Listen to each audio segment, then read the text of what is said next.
an enriching of knowledge and the great insights from multiple and diversified sector CEOs. And I'm glad, my sincere thanks to Mr. Jayesh Sangvi, he is the office managing partner of Ernst & Young, and accepting our offer to moderate this session. And as he already welcomed people, Mr. Suresh Chutturi, he tries to call him as an eggman actually. He's the International Egg Federation president and also the chairman. Mr. Dayanand Reddy Garu is the doyen of the technology, exporting to more than 65 countries his designs and tooling. In fact, in all your homes, some of the, at least one item will have an imprint of his product, his design. Gaurav Maheshri, of course, Asia Pacific Managing Director of Signode and also the group head, one of the pioneers in the end-to-end integration of the automation technologies. Manish Jain, a man of the day, because he is also supporting in a big way the Silicant, a self-made industrialist. And indirectly, his products are there everywhere, literally, he's going to tell us. Mr. Seelam Rajshekar Reddy Garu, what can I say? I already introduced him to in several platforms. Having 2,200,000 acres farmed under his belt with an organic farming. Nandigam Srinivasarao Garu, most importantly, he flew down all the way from Ahmedabad, the global supply chain head of Sun Pharma. And Mr. Rajesh Panuru is the divisional chief executive of ITC PSBD. Mr. Manoj Kochar is the ASPA president, Authentic Solution Providers Association. And last but not least, Mr. Venkat Sridhar Golapodi is the director of manufacturing and logistics, the world's biggest brand of mineral water Bisleri. And now over to you, Jayesh. Thank you very much, all of you, once again. Thank you, Chakravarti Garu. And I think it takes Chakravarti Garu's goodwill and his persuasion to get some of the most distinguished people on this panel today. I think very pioneering thinking on his behalf, and obviously the entire organization committee of Packcon, to actually get both the consumers of packaging and the suppliers of packaging on the same panel to basically look at how things will evolve in the future. I think also the theme of the event has been packaging and beyond. So I think we'll cover a lot of that in this, in terms of how innovation is going to actually spur, the beyond part as well. Packaging, to my mind, is actually all pervasive. And I think about packaging on a daily basis, because that's when we dress up in the morning, that's how we're packaging ourselves to get, and that's the first impression. So I think sometimes when we are as a consumer, when you pick up something on the shelf, is because what the packaging actually entices you to pick something up, if you're into an FMCG sector, right? So I think it is all pervasive. It's like God. And I think it really gives the product inside the outer look, which actually is the outer shell, which actually makes it more attractive. So I think that's very important. So there's an aesthetic part, there's a functional part, there is a regulatory part, there's an information part on packaging, there is traceability, authenticity, a lot of the other stuff around packaging, because we might just call it packaging, but I think a lot of the integral part of what packaging means is what we need to understand, and how that is all going to evolve and change as technology develops and things will move forward. So I would actually want to really put some questions out to this distinguished panel. And let me start first with Mr. Seelam. Mr. Seelam is a founder of Shrestha Foods and a pioneer actually in the organic food sector. What innovation are you expecting in the sector to address the global challenges of food security, sustainability, and there is a shifting consumer preference, right, towards more health conscious choices. So I think, what do you think is the trend which you're looking at in the future? Thanks, Jayesh. As I said, I think sustainability is the big theme everywhere, whether it is in terms of farming or in terms of packaging or in terms of the kind of food that we produce. Because I think people have become more conscious, and then they're looking at how do we reduce the environmental footprint. And obviously climate change is the biggest issue we face in our lifetimes, and perhaps for generations to come. And obviously we need to act. And when it comes to climate change, Global South is more affected than the North. It's beneficial to the North, whereas Global South because of warming, lot of crops we will find difficult to produce enough over a period of time. I was at another forum, and then there we were talking about coming out with heat tolerant varieties, etc. has got a limit, and perhaps that limit we will run out in let's say perhaps in a decade or so. So I think then it finally boils down to uh, food consumption choices, because unless these choices change, then obviously addressing these challenges also become issue. And when it comes to climate change, carbon sequestration is as big a issue or even bigger issue as much as the greenhouse gas emissions. So I think this is where I think sustainable farming, I'm keeping it a little broader, not just restricting to organic. Organic is, I would say, perhaps the highest level of sustainable farming, but there are many intermediate layers or below that which also contribute to this. So what we see here is how do we kind of accelerate this trend, because a lot of times farmers decide based on what the market wants. Of course, there are always policy interventions which can distort things, but I think market is the biggest thing. So how do we drive this change so that more and more people adopt uh, food products which are, let's say, produced at different steps in the value chain using sustainable methods. So that is one. And then second is how do we make these products affordable to people so that the adoption of these products is much faster and on a much larger scale. And third is when it comes to sustainability, obviously people are also looking at uh, in terms of let's say whether the packaging itself is sustainable. In fact, that's the frequent question I get asked by my consumers. You say you're organic and then you're using plastic packaging, but then I think we have to keep out moisture, we have to keep out oxygen, we have to keep out light to kind of ensure shelf life. So I think that's a challenge. There have been some options abroad, etc., but of course still not widespread. So that is something I think consumers are looking for, and that's one innovation from a packaging point of view we have to look at.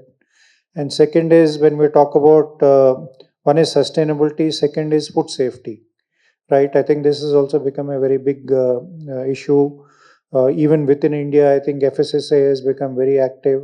Similarly, across the world, we export to about 40 countries. Everywhere we see there's increased awareness or increased, let's say, focus on food safety, and to that extent, enforcement has gone up. And also from other side, consumers want something which is natural, preferably without any preservatives, without any artificial colors. So then the challenge is how do you preserve food without using this? And packaging does play a very important role. And also, I think one of the methods of preservation is reducing moisture to very low levels. What we have seen is, particularly in the premium markets, a lot of pickup with things like uh, freeze dried products, where you bring down the moisture to 2-3% or whatever.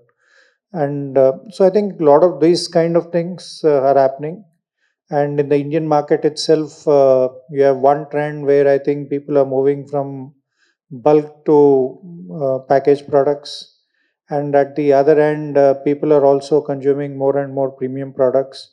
So quality is become very important for this thing. And today, I think with a lot of this inflationary pressures, cost of living has become an issue.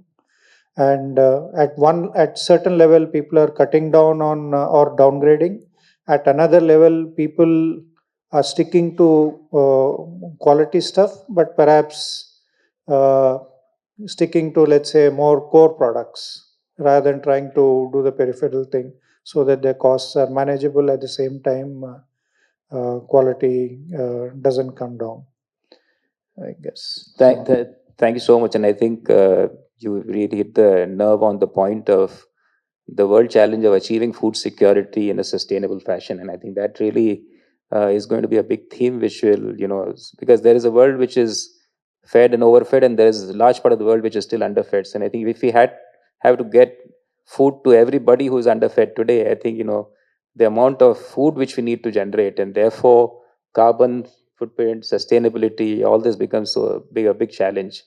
With that, let me turn to Mr. Suresh Chutture, and I think he's the managing director of Srinivasa Foods, and I think you're a leading man in the egg and the poultry sector, actually, and I think you're a pioneer in that sense. And how is your industry leveraging innovation to address the growing demand for protein-rich diets? Thanks, Jayesh. And you were right.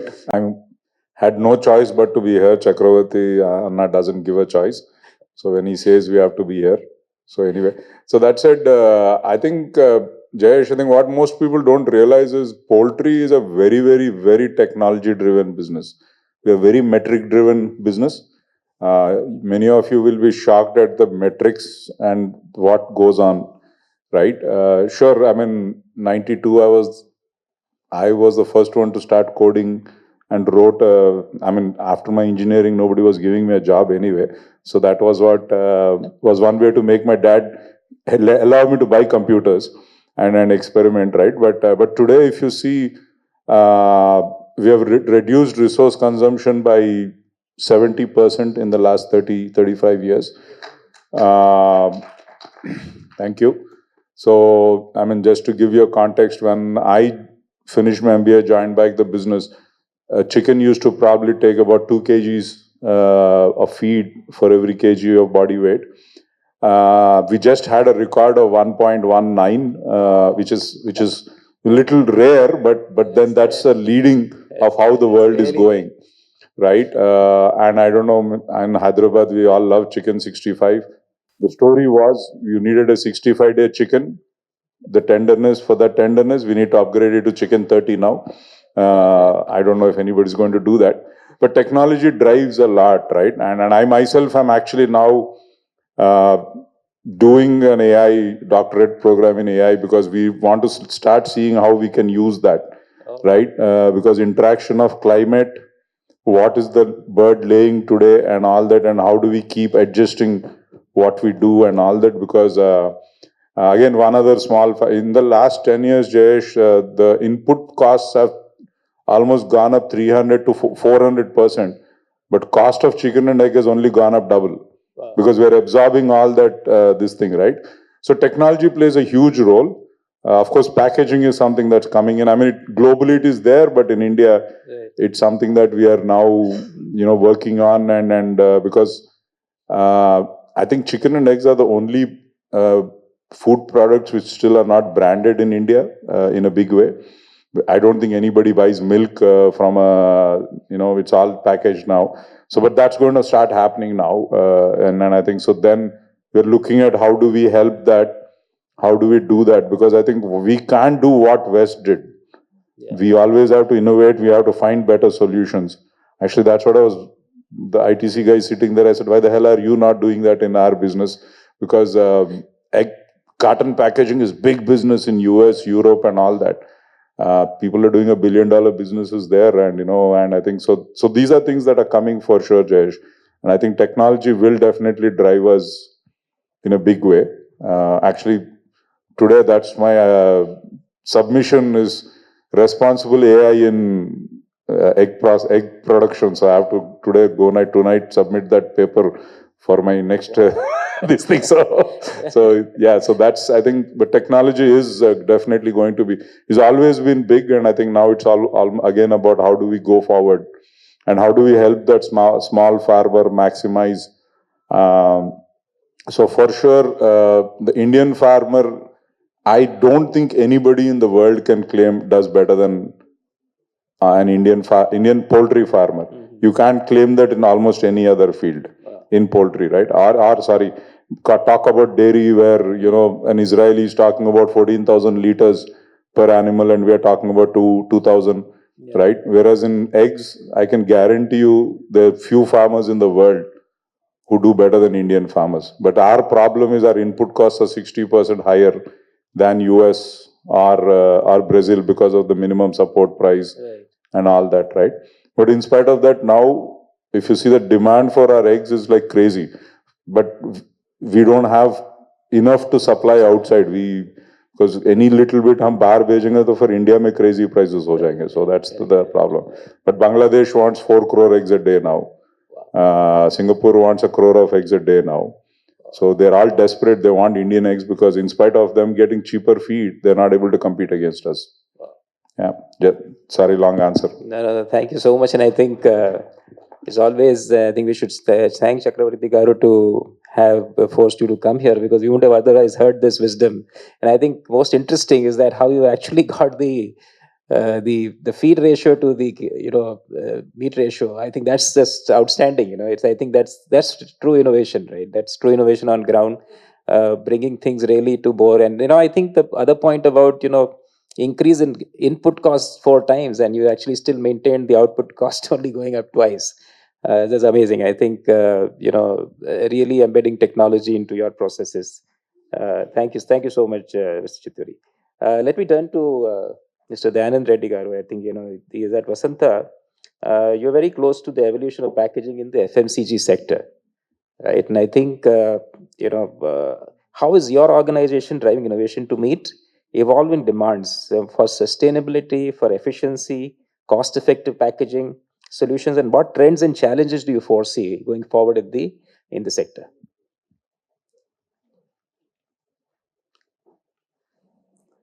Thank you, Jayesh. So, Vasanta is into this mold making business for about 35 years, and since about 25 years, we focus on the molds required for the FMCG segment. This FMCG segment has got a peculiar requirement that their molds cannot stop, because every day they need to make their supplies, and they need in lakhs and lakhs. So our molds got to be of high quality and high cavitation, and they can only be stopped once in 3 months after completing about 250,000 shots. That is only just to carry out the preventive maintenance. But what do we do for this segment is we make the molds for their primary packaging requirements. That is for the closures, any specialty closures involving 2 materials or 2 pieces, 3 pieces, etc. And also the small containers for your cream bottles and all that stuff. So our molds produce these articles, and one of the main requirement of these articles is that wow feeling when the end user uses it. So apart from this wow feeling, the pack needs to be easily operable and easily dispensable, and even the sustainability point of view, we should be able to easily dispose it off. And the pack should function or perform its functions at least as long as the product is inside or until the pack gets emptied. So there are a lot of challenges this way in this segment, and we have been contributing to this segment. We export about 60% by value. And before all this, in fact, there's something called shelf experience. Whenever an end customer or consumer visits the superstore, supermarket, he should have that, as soon as he looks at the pack, he should have that wow feeling. So, like liking at the first look itself, and the appearance, the design, in fact, we have done lots of such packs, and where even counterfeit point of view also. Counterfeit, now in close to Mumbai, you have USA, of course, Ulhasnagar Sindhi Association. So they can create one more JSG, and they can create one more Chakravarti Garu, and they can do anything, everything on this world. So how do we avoid this counterfeit, or how do we kind of overcome these counterfeits? And in fact, there are some cases where we have contributed to the product design, and we came up with 2-color, 3-color packages, and 2-piece, 3-piece packing materials, by which the sales have gone up at least twice in few cases, but multiple times in many cases. So not only the counterfeit got avoided, their product sales got increased, and they also got their face value, the face value of the product also got increased. So packaging, I mean, as all of you know, so it is the primary packaging where we work, and it elevates the face value of the product, and it also increases your sales. It plays an important role, and that's where we contribute. And as Chakravarti Garu said, we export to about 40 countries, and then by value about 60%. In fact, we have a stall outside this hall. You can see this. You can see our products over there. And for the pharma sector, what we do is, today we are working with NFC chips, which is called near field communication chips. By doing this, what a consumer can have is, like, on the start of the consumption of a tablet from a pack, you can set the dial and you can activate the chip and connect it with your instrument. So you can have kind of a real-time communication. The chip can tell you when the pack is going to be exhausted. It can order the medicine for you. It can, with the supplier, it can indicate you that it's ordering, and it can also inform the doctor that the pack got exhausted, whether you want him to continue the same drug or a different drug. So it can do wonders. So these NFC chips, we are working on that, and we have started supplying to one of our good customer from Israel. And in fact, this design comes from Israel. And we are also working on a kind of a dispenser along with some physical functioning. Means you may have to dispense a cream, but then you want to massage it. Use that same tool and you can do the massaging also. It will have some highly polished bumpy surfaces on top of the closure. So you dispense the cream, and then using that surface, you can massage wherever you want, whichever part of the body. And then we are also working on lots of CRC caps, different types of CRC caps, and pre-filled syringes, right from nest tubs to the, that is secondary packaging, but the primary packaging is PFS for any medicine, and then the secondary packaging. Energy drinks, we are working on it. You have a powder on the top portion of the pack, and then you can have water at the bottom, and then as you unscrew the closure, the powder gets dispensed into the bottle, and then you can shake it and drink it. So on these different kinds of mechanisms, we have been working, and we have been doing a lot of molds for these segments. Edible oil industry, we are working with features like tamper evident, spill proof, and drip free. Means drop should not drop from the bottle once you stop the dispensing, and it should not spill all over when you want to dispense the product or oil which is inside. So food industry also, in fact, we are working with ITC PSPD also. Food industry packaging is also going through a lot of transformation. You have paper packaging, you have plastic packaging, you have aluminum packaging. For all these molds are required. When it's plastic, you have thin wall injection molding. That's where we are also involved. And then, in fact, we are also working with paper pulp molding for ITC PSPD. And we can also get involved in thermoforming of aluminum foils and thermoforming of the plastic sheet for the food industry. And when you buy a product like expensive mobile, you get very good packaging with sharp corners or with a nice radius and with a nice beautiful colors, etc. All that. So this also calls for, apart from the normal hardboard packaging, it also calls for pulp molding, paper pulp molding. Again, companies like ITC. So that is where the molds are required. We are also working with them. So these are only few areas where we are telling, and we are doing a lot of molds for pharma and medical industry. So with all our experience, 35 years of experience, we can contribute a lot. If you can come to us with a concept in your mind, we can give the engineering shape to it. And from the concept until you realize the product, be it proto and the production mold and the production of the plastic component itself, through this entire supply chain, we can take care of your requirements. And as I said, we add a lot of value, and our molds are complex molds. Those are not simple molds.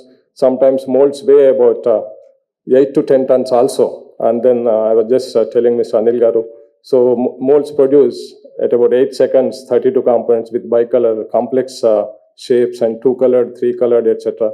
So all the technologies are available. Today you don't have to import.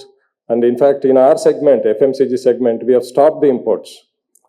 A plastic molder doesn't have to import any mold in this FMCG segment.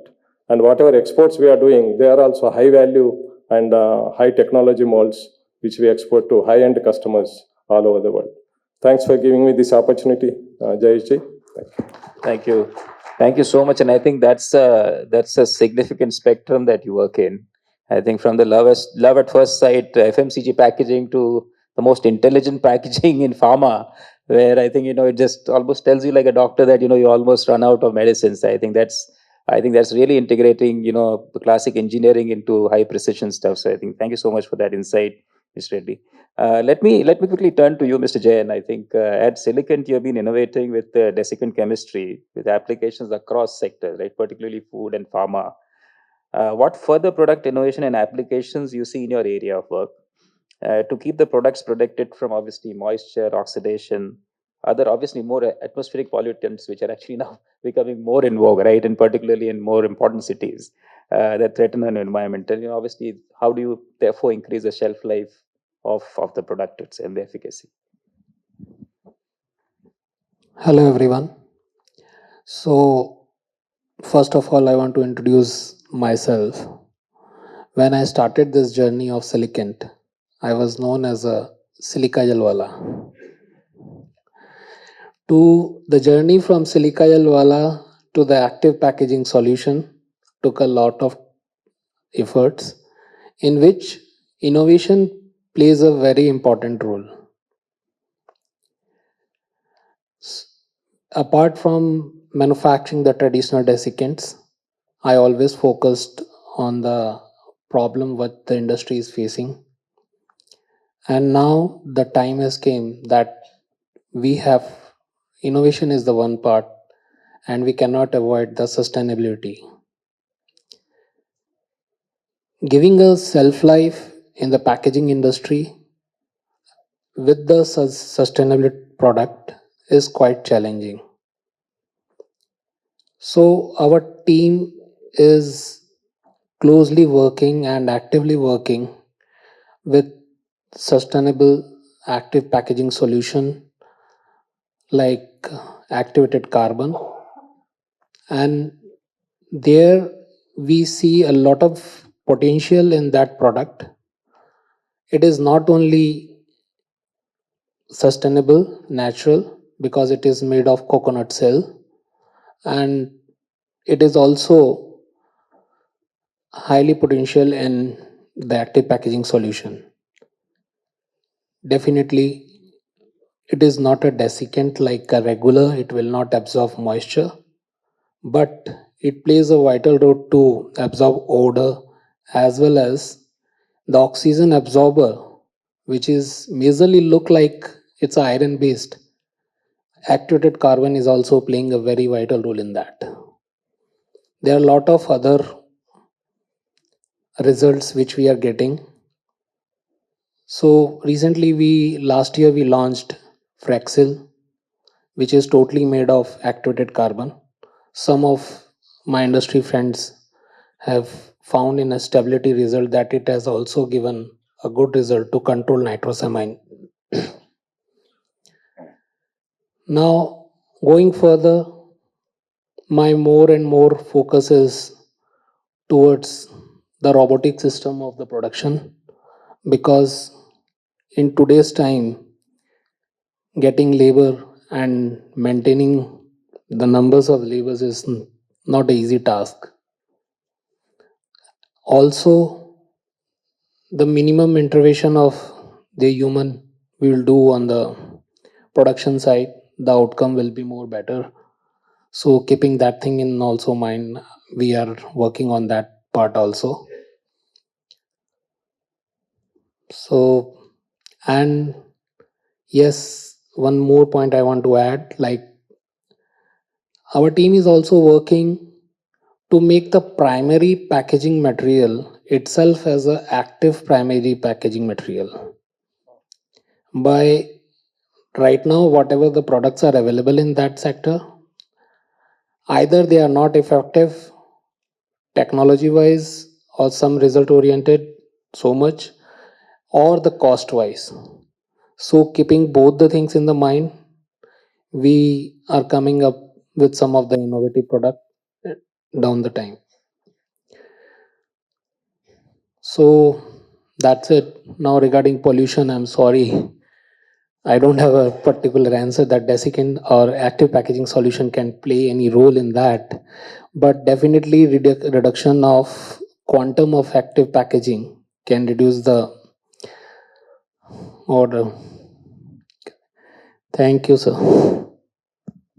Thank you, Mr. Jain. I think at least very interesting point on the packaging itself becoming active in kind of, helping the, shelf life and the effectiveness of the product itself. Very interesting. So I think quite a inspirational journey there.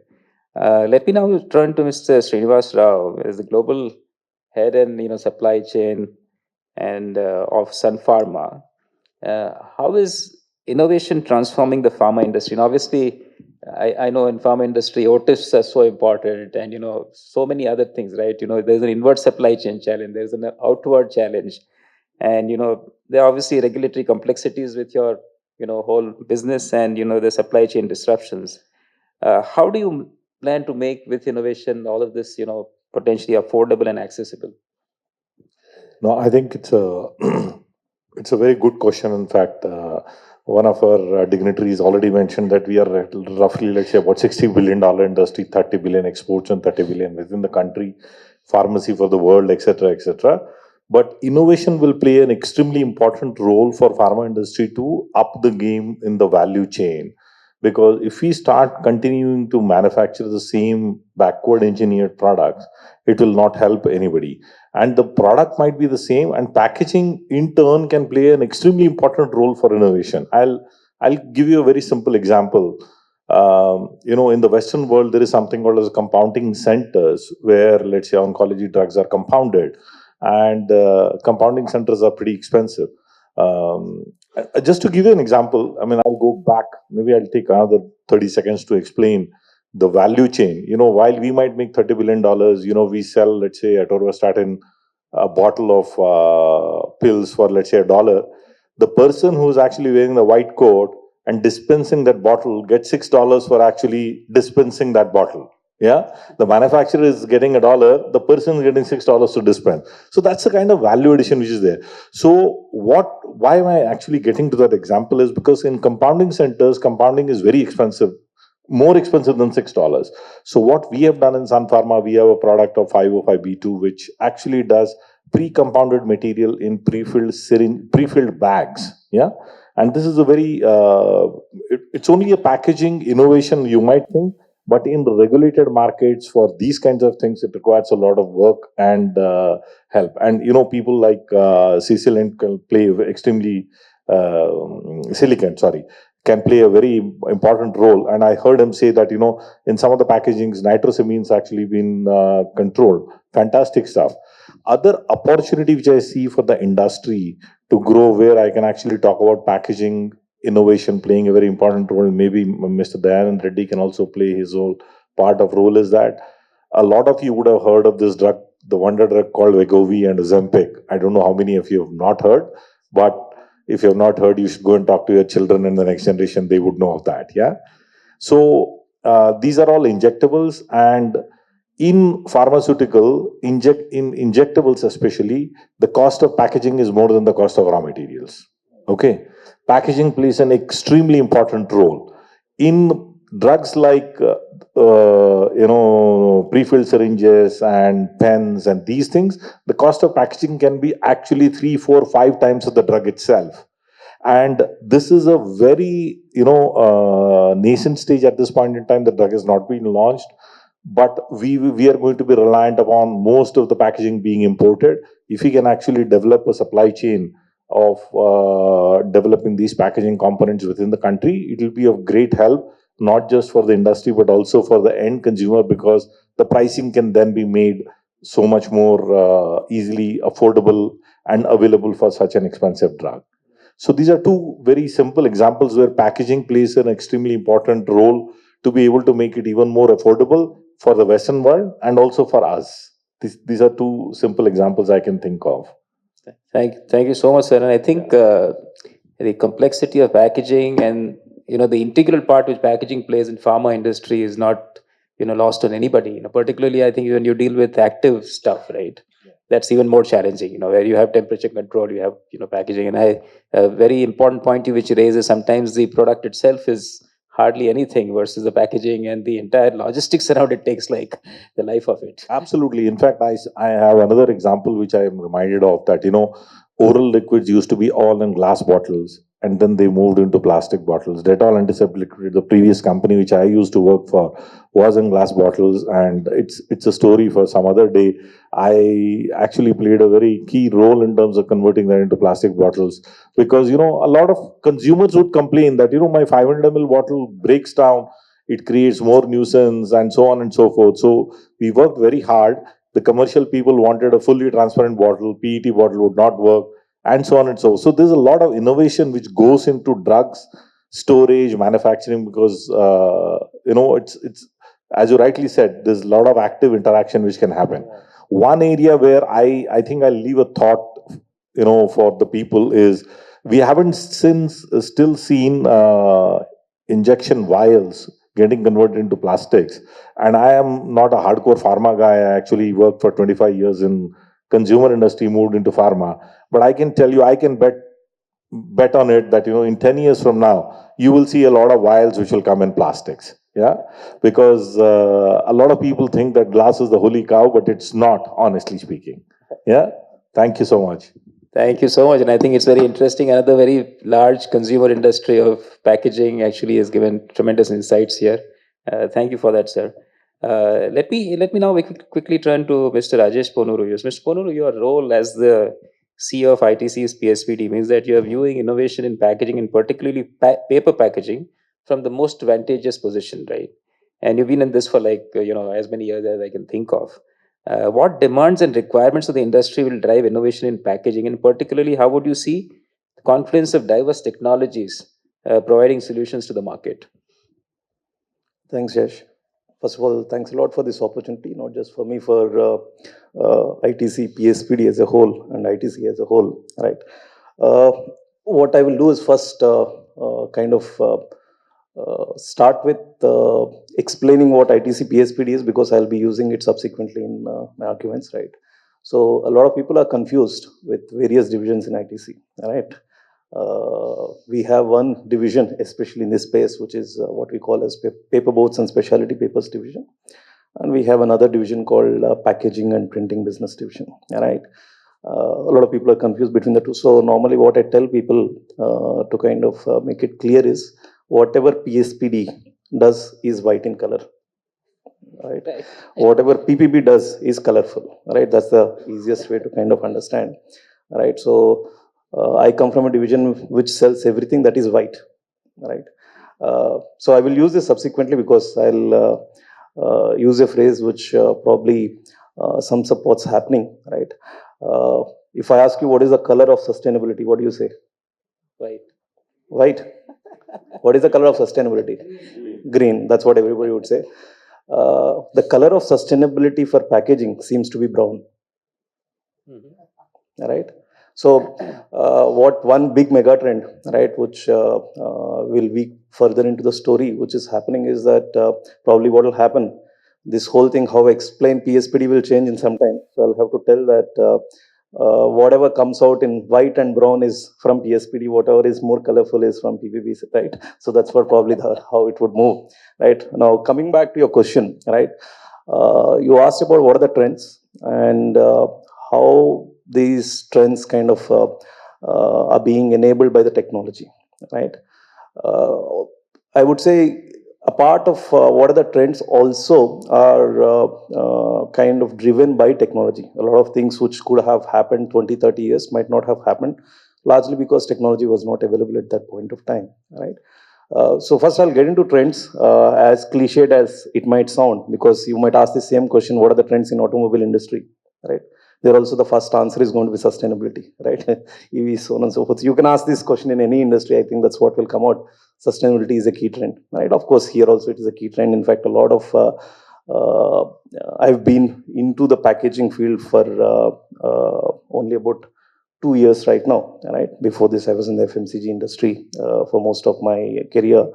But all the conferences, all the meetings that I attend to, right? 80%, 90% of the buzz and talk is about sustainability. What can we do, right? So obviously, as cliche that it may sound, that is of course a trend. We will discuss a little bit more in terms of what it essentially means for us as paperboard manufacturer, right? And a second large trend, I will only focus on these two because there could be a lot of minor trends which are shaping up the packaging industry at this point of time. But the second large trend is e-commerce and in specific quick commerce, right?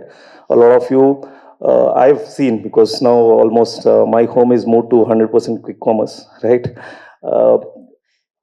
My most of the stuff which comes home, right, in packaging or the way it comes home, most of the cartons are crumbled now, right? When it comes, you have your toothpaste carton or you have some other carton along with that, you have a coconut in that, you have jaggery in that, you have sugar in that. So the way you kind of perceive packaging is also changing. In fact, Suresh has been telling me for the last 10-15 minutes, one of his key problems has been egg packaging, specifically from the point of view of quick commerce, the kind of breakage they're having, the solutions that they would require, right?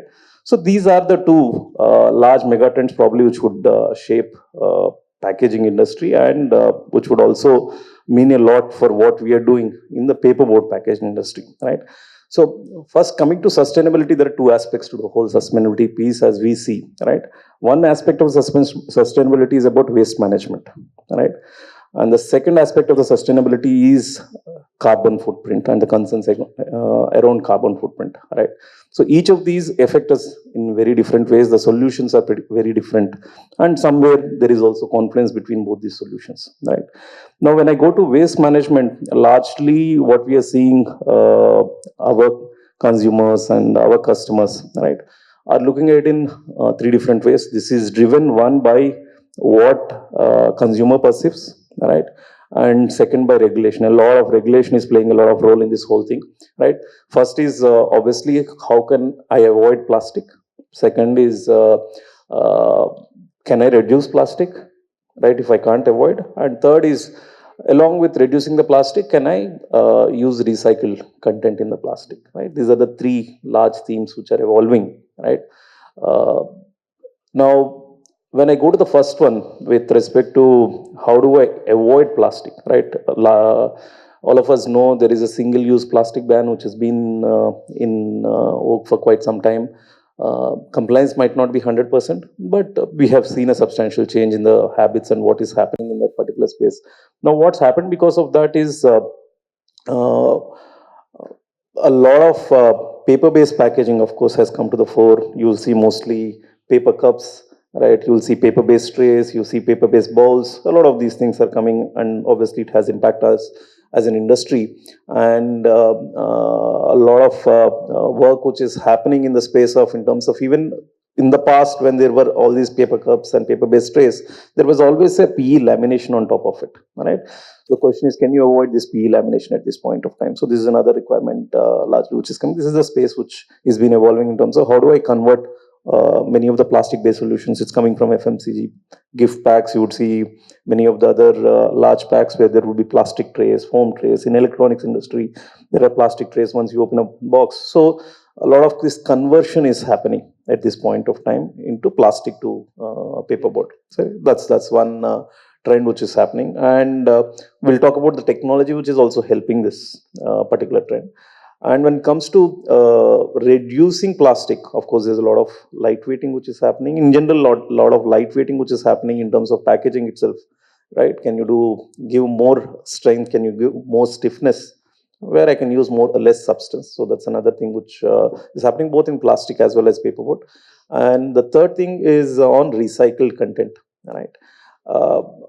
Now, people who are part of this flexibles industry, before this I was in the packaging where we were also doing flexible plastics, right? There are a lot of work happening in the industry is about how do I make because the single biggest problem in enabling recycling, right, is a lot of plastic actually is not, is a multi-layer plastic, right? You have layers of PP, PE. right, together, which makes it very difficult to recycle. One is, of course, in terms of how do I segregate, pick, so on and so forth, but even if I segregate, how do I recycle it? It's pretty difficult to recycle a multi-layer packaging. So there's work which is happening in terms of converting multi-layer packaging into monolayer, so that for example, packet of milk that we get at home is a monolayer. It's got only PE, right? So milk packaging largely gets recycled because it is only PE, right? But if you take a typical snacks packaging, it is a PE plus PP because you need barrier characteristics. We were talking about we need oxygen barrier, we need water vapor barrier, so on and so forth. So those are very difficult. So, but there is technology which is already come. I would say in most of these places, solutions are available. People in the industry know that there are solutions available for everything. If you want to convert everything, you want to get out of plastic, of course, solutions are available, but they might not be cheap at this point of time. That's basically what it comes down to. So basically, you are at a nascent phase at this point of time. As economies of scale kind of continue to improve, solutions will get cheaper like in any other industry. So that's basically what is happening in this space.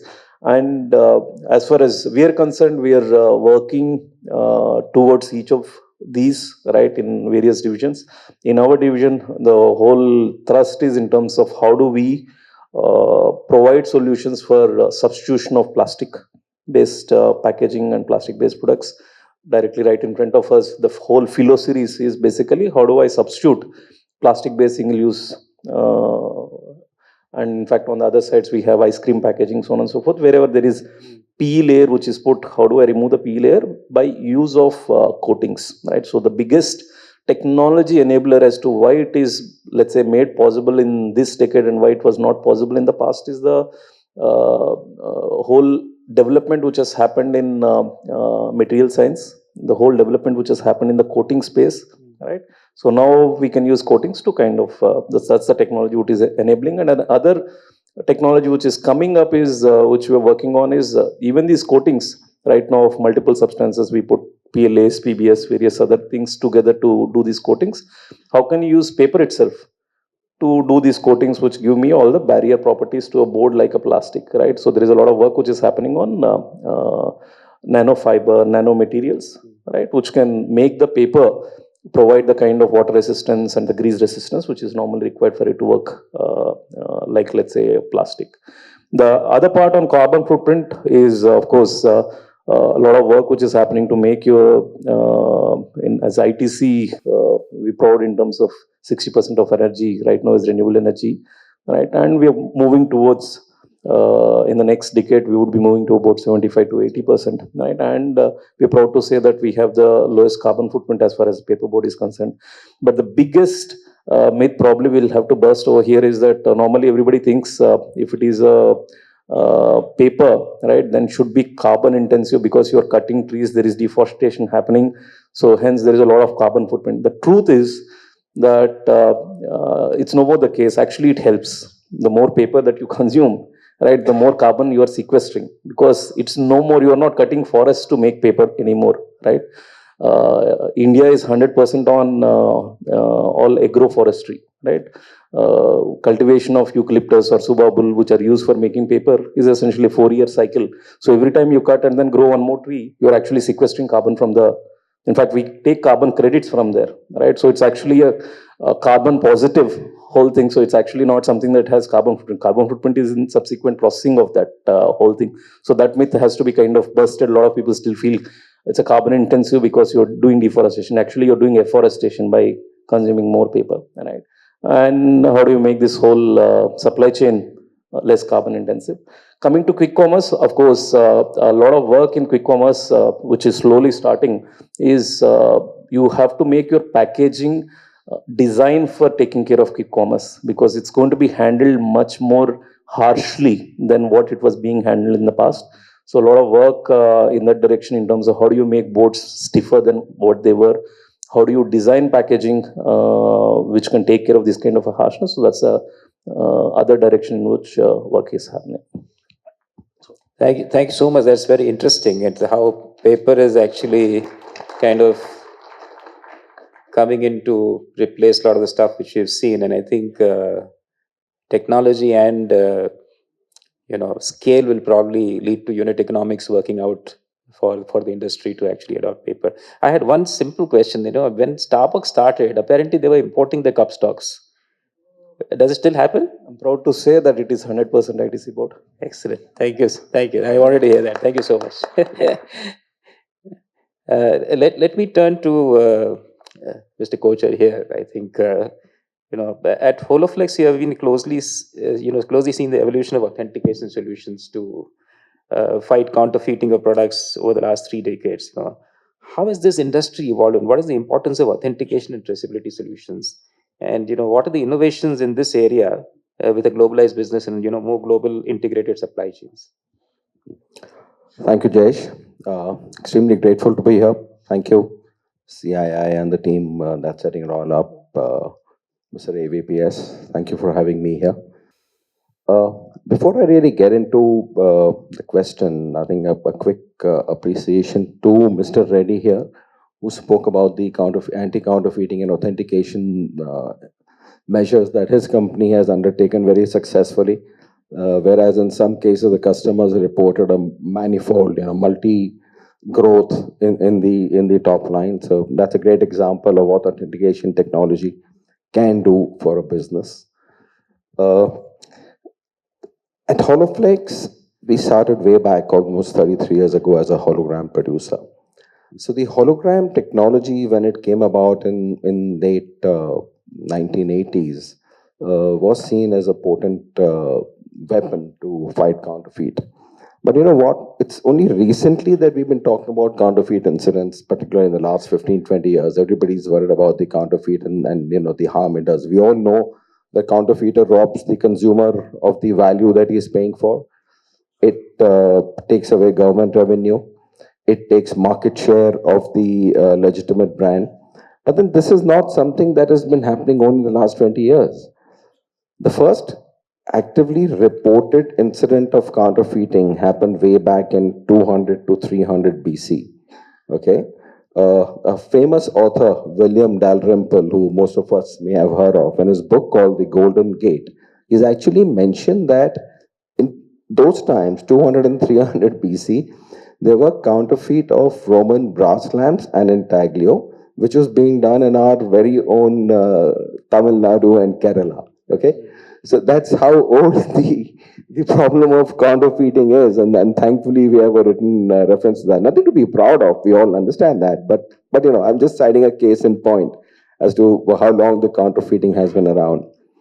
So when holograms came up, they were seen as a very potent technology to fight counterfeit. And why is that? Because a hologram is not made of inks. It's merely a reflection of light, as you see. And why that happens is because when we make a hologram, we make a microstructure and we control the light to behave in the manner that we want it to. Because when light reflects from the surface, it gives that visual relief.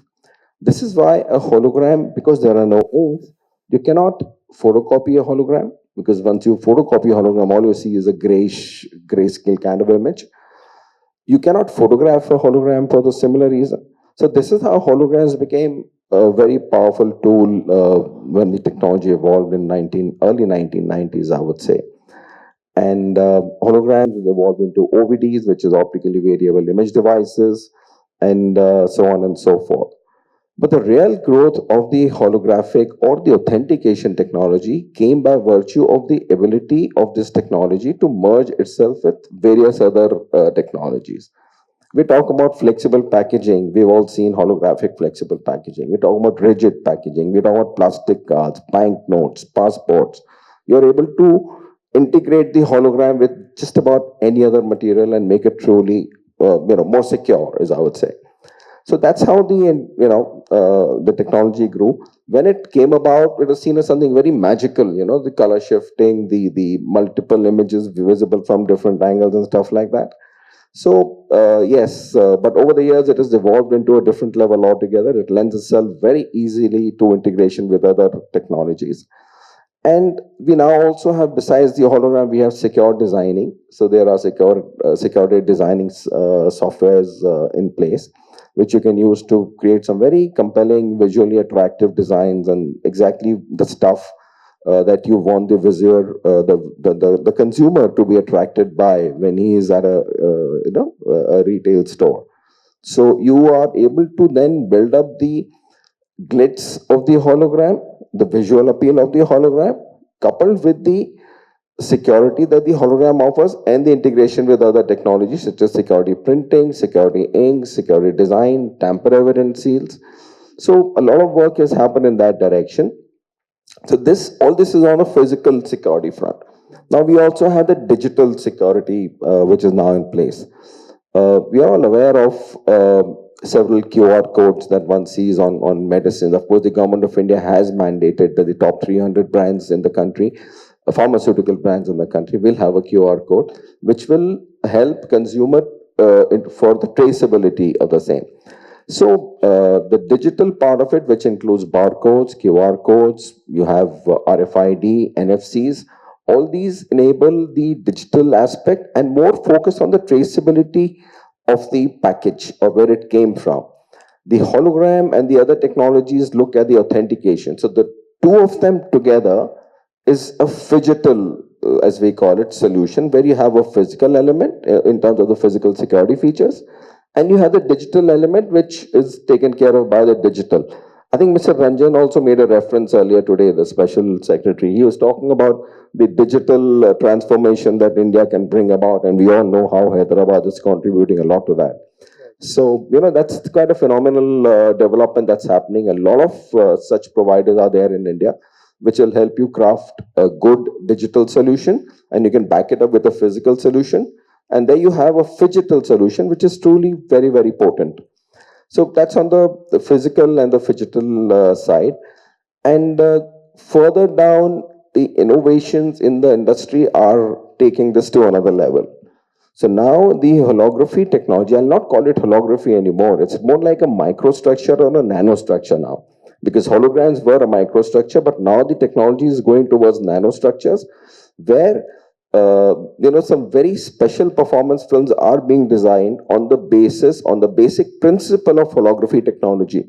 So you now have, special structures that are created, which are used extensively in solar panels, retroreflective sheeting, and, so you control the behavior of light, as I said earlier.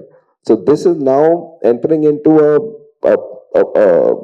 performance domain, which is not just authentication anymore. So that's where the innovations are. That's where it is headed, and I'm sure in times to come, this will evolve further because we never forget that the counterfeiters are a lot of smart people, right? So you cannot underestimate them. We have to keep innovating all the time so as to stay relevant and help the brands that we work with. Thank you. Thank you. That's very good. I think amazingly interesting, and how different technologies are being integrated to put into a single solution, multiple functionalities. I think quite interesting. I'm sure that is also going to finally drive unit economics, right? As well. Absolutely, health. If I may just add a bit to that, sorry. What would also like to make a special mention of ASPA, an organization that I have the privilege of being the president of currently. ASPA is the Authentication Solution Providers Association. So this is a New Delhi-based association where we invite all the companies to become members, in no matter what is their connection with the authentication business. Whether they are providing an authentication solution or the raw material or the machines, we invite them all to come on board so that they interact with the other stakeholders in the fraternity and they collaborate and come up with even more secure and innovative solutions. So more information about ASPA is of course available on our website, but I think there's a panel tomorrow where I'm going to be there again and we'll talk more about the work that ASPA does. Thank you. Thank you, sir. Thanks a lot. Let me turn to you, Mr. Sridhar. You are actually from distillery, and therefore you're one of the largest consumers of packaging, right? In a sense, and I'm sure you've seen tremendous shifts in the trends. And what would you think will drive the next stage of innovation in packaging in your sector? Would it be technology, obviously sustainability, as most of us have said, recyclability, and would you also expect a shift, if not entirely, but marginally back to from soft to hard? In a way. I think first of all, thanks for sharing this dais, giving me an opportunity to share the dais with among this August gathering. Thank you, Mr. AVPS, for pulling me here. I represent a organization which is the first choice of beverage for most of the Indians, and it gives me an immense pleasure to put the work that we do in front of this August gathering.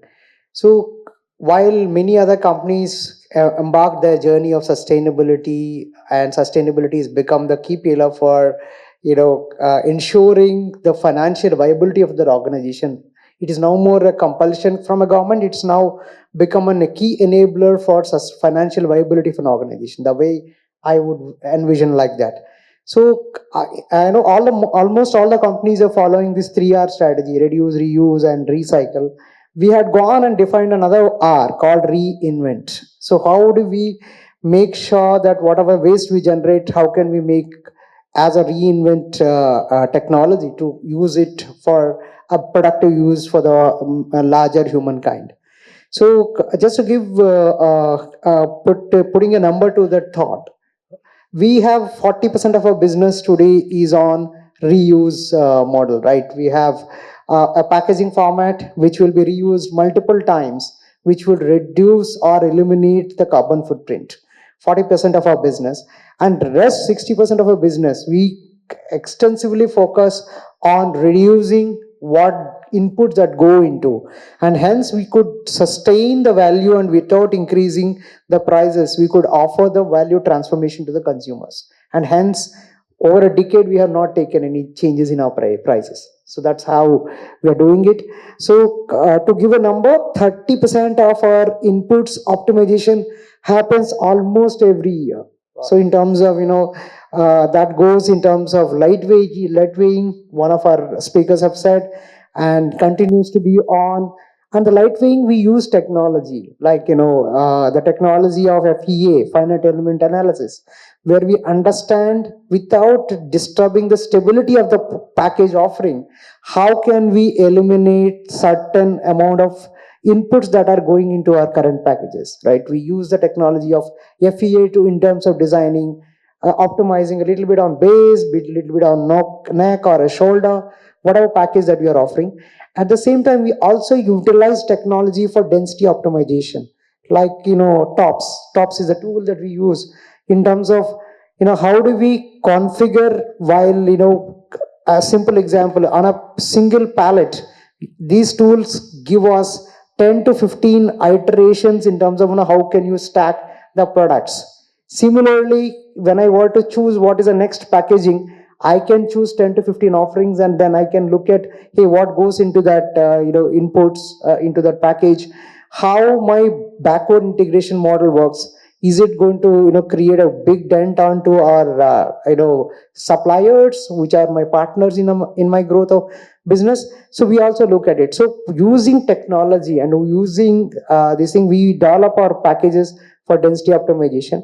And last is that recycle. So we are happy to share that we are a carbon neutral. Rather, if I may dare so, I can say we are a carbon positive company, and we are a water positive company for sure.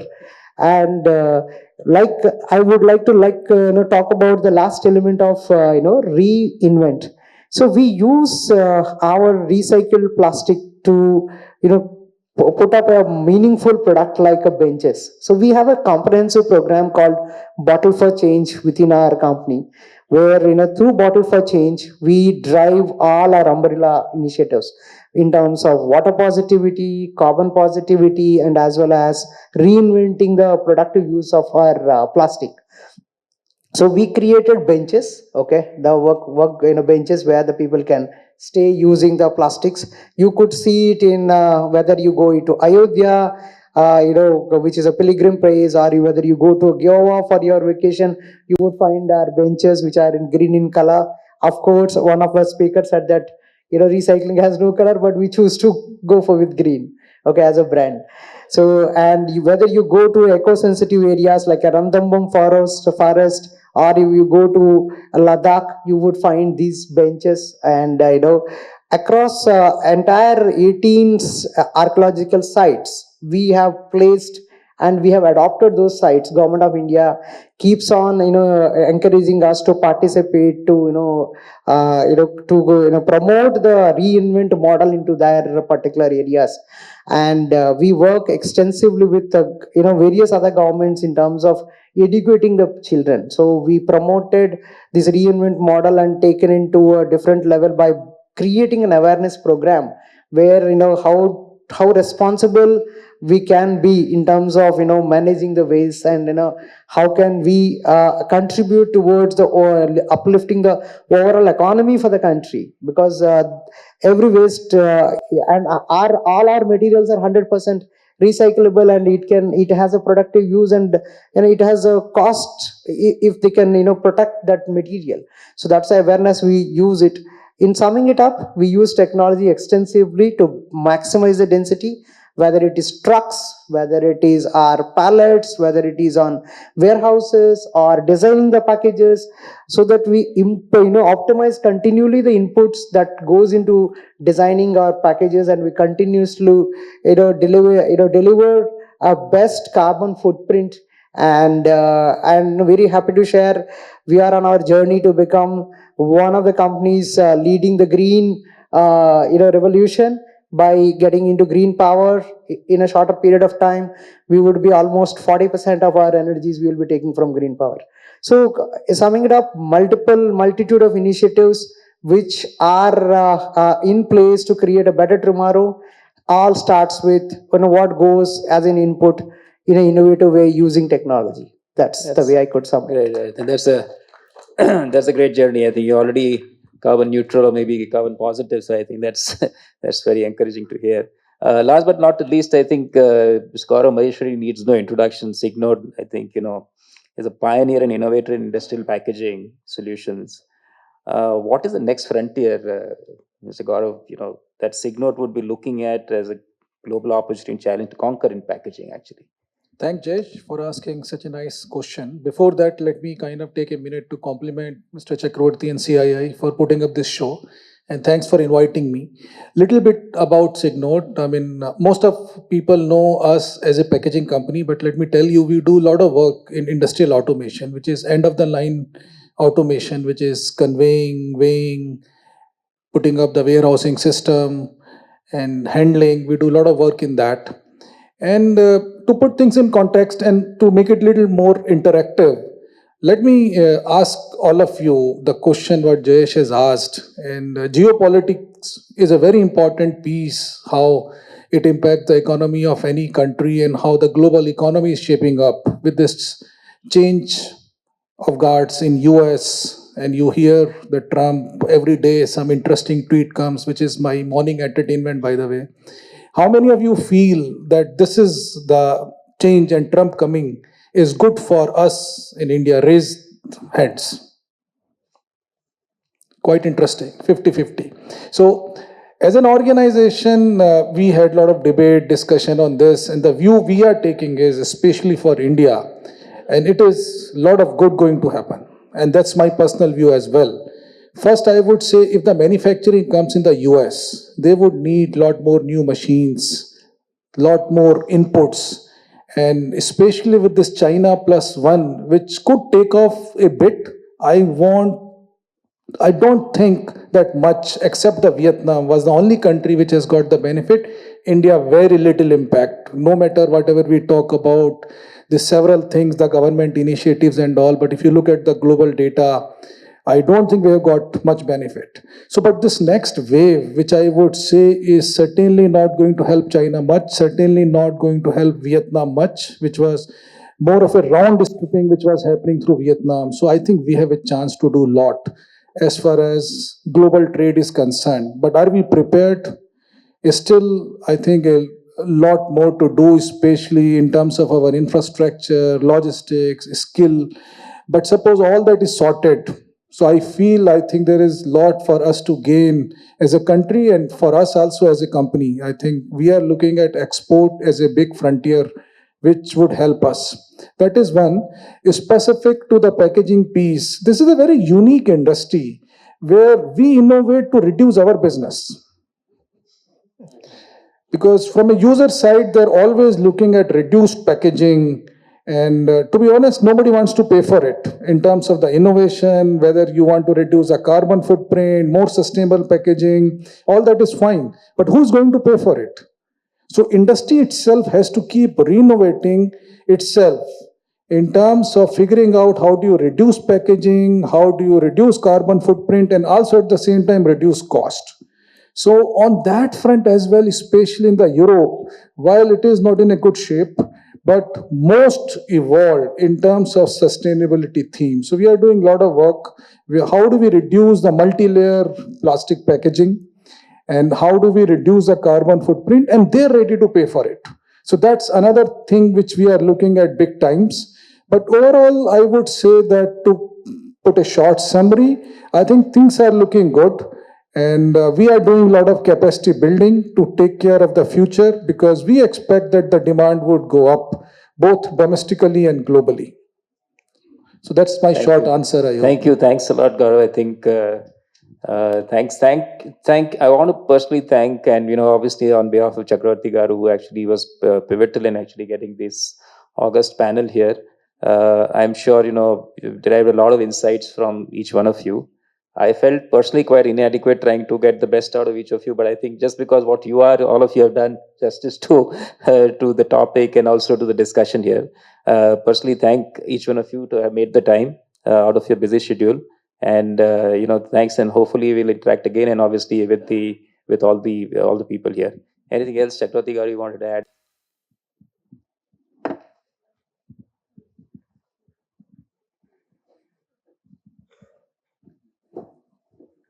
First of all, sincere apologies to all of you, the doyens of the industry, and each of you have been given 6 to 7 minutes. Each of you can give a host of insights. Longing around 1 hour or so, I have seen you talking and deliberating on several international platforms, all of you. But we contained to a brief interactive meet. Pardon me for that. But you also must note we have been participating in several CEO roundtables across the globe. In fact, I am part of many of such CEO roundtables. Recently, we did one roundtable on the Pharmaxil leadership also. We have coordinated that. More than 28 top CEOs of Indian pharma industry.